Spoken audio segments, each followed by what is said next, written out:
Bienvenue au Manji Hotel.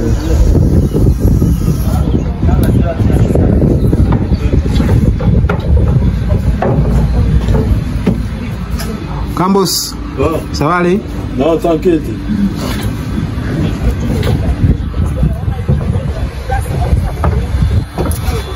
Bonjour à tous, c'est encore le docteur VRV. Bienvenue dans cette autre vidéo. Aujourd'hui, je vais vous montrer un peu les composants d'une CTA de Daikin. Donc là, vous voyez, la CTA en elle-même, c'est juste un bloc avec beaucoup de composants.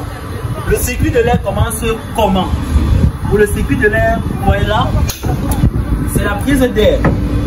L'air extérieur entre par ce canal, passe là par les dampers, passe par ces dampers. Les dampers, c'est pour régler. Ici, on a également des filtres par lesquels l'air est filtré d'abord.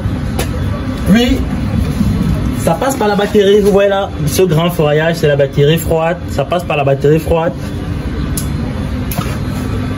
Avant d'être pulsé dans la salle par ces gaines ici. Donc, le circuit du bas, c'est le circuit d'entrée d'air. Maintenant, lorsque l'air sort de la salle, ça passe par cette gaine. Ici, c'est la reprise. Vous voyez là, c'est la reprise.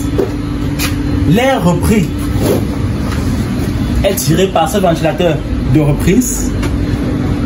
Et le caisson de mélange que vous entendez souvent parler lorsque vous faites le mélange d'air et tout, c'est ici que le grand mélange se passe.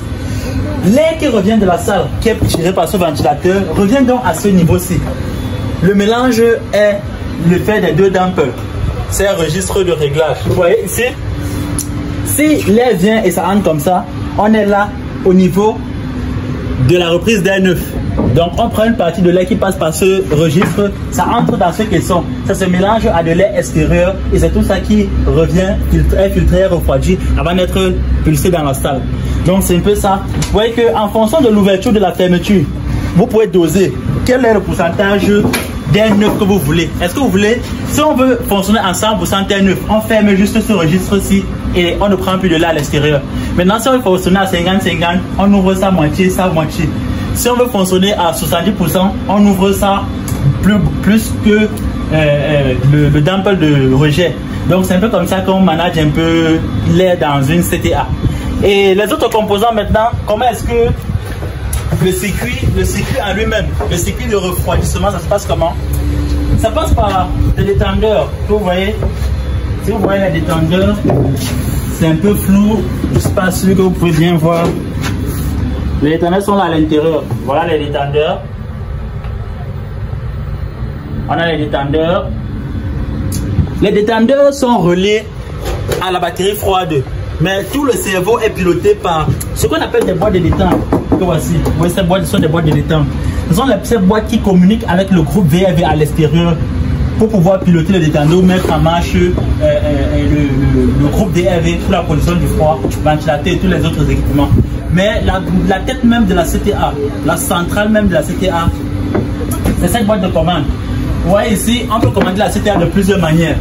On peut commander la CTA soit avec une commande déportée de fiche HMI comme ici, ou alors avec une télécommande comme les télécommandes qui commandent les unités intérieures Daikin, ou alors on peut commander avec le Microtech 3. Le Microtech 3, c'est une autre manière de commander les CTA. Ici, vous avez normalement un menu. Viens voir. Un menu normal. Vous avez un menu normal ici. Vous voyez là. Quand vous essayez de parcourir le menu, le contrôle source, le mode actuel, c'est à l'arrêt normalement, pour que je puisse vous expliquer. Le set point, la température qu'il fait actuellement. Le local switch. Le local switch ici, c'est important. C'est là où on peut mettre la CTA en marche, en on-off, en automatique, en économie, ou alors en ventilation. Le mode automatique, c'est pour fonctionner suivant un programme, alors que le on-off, c'est juste pour mettre en marche et à l'arrêt. Donc ici, vous pouvez changer le set point. On peut modifier les set points, ou alors on peut modifier même la vitesse de ventilation, le débit. On peut tout modifier. C'est ce qui est important sur la CTA. Et la CTA de Daikin ici, c'est inverteur. Donc les ventilateurs peuvent modifier la vitesse de rotation pour pouvoir modifier les débits, les pressions et tout le reste. On peut contrôler également tous les paramètres intérieurs. On peut faire une programmation suivant un timing avec le timer et tout le reste. Donc C'est vraiment facile à manipuler, facile à mettre en marche. Si vous voulez mettre en marche, c'est local switch ici. On met juste à on et ça reprend. Donc c'est ça les CTR de Daikin. Très facile. Bon là, on a terminé. C'était juste une petite vidéo pour montrer comment est-ce que les CTR de Daikin fonctionnent. Rien de vraiment extraordinaire. C'est des questions. La compréhension du fonctionnement c'est facile, donc c'est à vous de comprendre le fonctionnement des différents CTR, que ce soit Daikin, Trane, autre, c'est presque la même chose. Donc merci et à plus.